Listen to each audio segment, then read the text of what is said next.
तो भूकंपीय तरंगें मुख्यतः दो प्रकार की होती हैं, एक भूगर्भीय तरंगें और दूसरा धरातलीय तरंगें। हम किताबों में देखते हैं तो उसमें लिखा रहता है कि भूकंपीय तरंगें तीन प्रकार की होती हैं, पी तरंगें, एस तरंगें और जल तरंगें। लेकिन ये नहीं बताया गया होता है कि वो किस कैटेगरी में आ रही है। इसलिए ये जानना जरूरी है कि भूगर्भीय तरंगें और धरातलीय तरंगें ये भूकंप के मुख्य दो प्रकार हैं।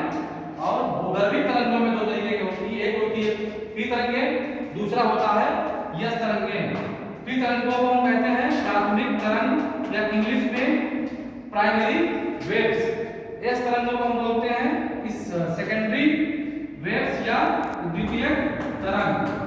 द्वितीयक तरंग ये जो तरंगें होती है प्राथमिक तरंगें, ये धरातल के नीचे समानांतर स्थिति में चलती हैं।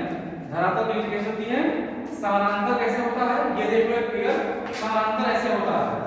यहाँ पे ये तरंगें चल रही हैं, ये हो है समानांतर चल रही हैं।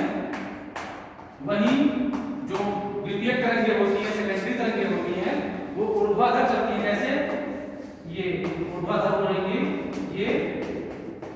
ये ऊर्ध्वाधर चलती हैं, ठीक है?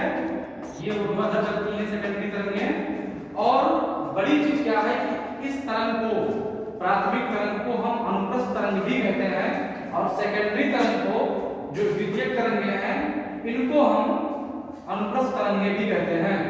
यहाँ ये जानना जरूरी है कि यह तरंगों की खोज येलम ने की थी, एच लब ने, और एच लब के नाम पर इसका नाम क्या कर दिया गया था? यल तरंगें कर दी गई थी। यल तरंगों के बारे में अगर हम बात करें तो यल तरंगें सबसे विनाशकारी तरंगें होती हैं, क्योंकि ये कहां पे होती हैं? धरातलीय सतह पे इनका अनुभव होता है और ये सबसे विनाशकारी होती हैं। यल तरंगें प्राथमिक और यस तरंगों का सामूहिक रूप होता है जो काफी विनाश उत्पन्न करती हैं पृथ्वी पर।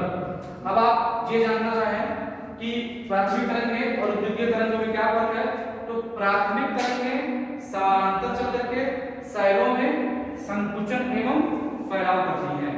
कैसे? जब ये तरंगें चलती हैं तो चट्टानों में खूब संकुचन दबाव डालती हैं, जिससे चट्टानें सिकुड़ जाती हैं। लेकिन एक समय बाद जब इनका दबाव कम होता है तो चट्टानें फैल जाती हैं, जिस वजह से चट्टानों में संकुचन एवं फैलाव होता है। किसके द्वारा? प्राथमिक तरंग के द्वारा। ठीक। दूसरी बात है कि द्वितीयक तरंग क्या है? ये ऊर्ध्वाधर रूप में चलती है, ये ठीक है, ऊर्ध्वाधर रूप में चल करके भूमियों में उभार एवं गर्त का निर्माण करती हैं।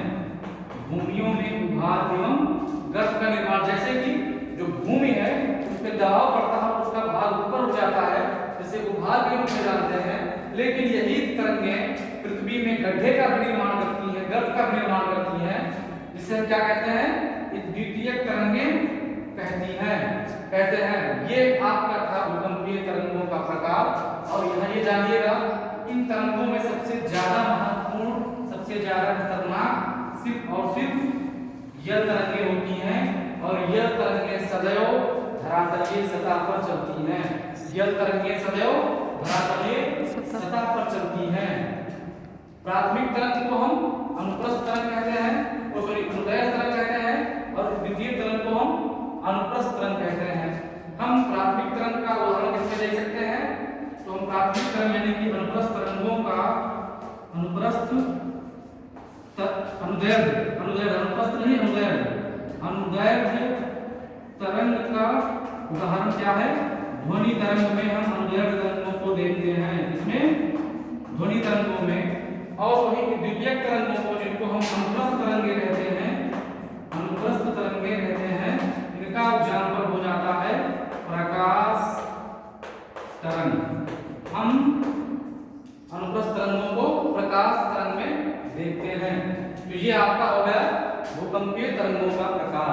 ठीक है, भूकंपीय तरंगों का प्रकार आप देख लिए। भूगर्भीय और धरातलीय तरंगें होती हैं, भूगर्भीय के अंतर्गत ये तरंगें और ये तरंगें होती हैं, और वही धरातलीय तरंग के अंदर यह तरंग होती है। इसकी खोज एच लब ने किया था, इसकी खोज एच लब ने किया था, और लब के नाम पर इसका नाम क्या कर दिया गया था? यह तरंगें। हमेशा याद रखिएगा, इन तीनों तरंगों में मालूम हो जाता है कि सबसे विनाशकारी कौन सी तरंग है। तो सबसे विनाशकारी तरंग कौन सी है?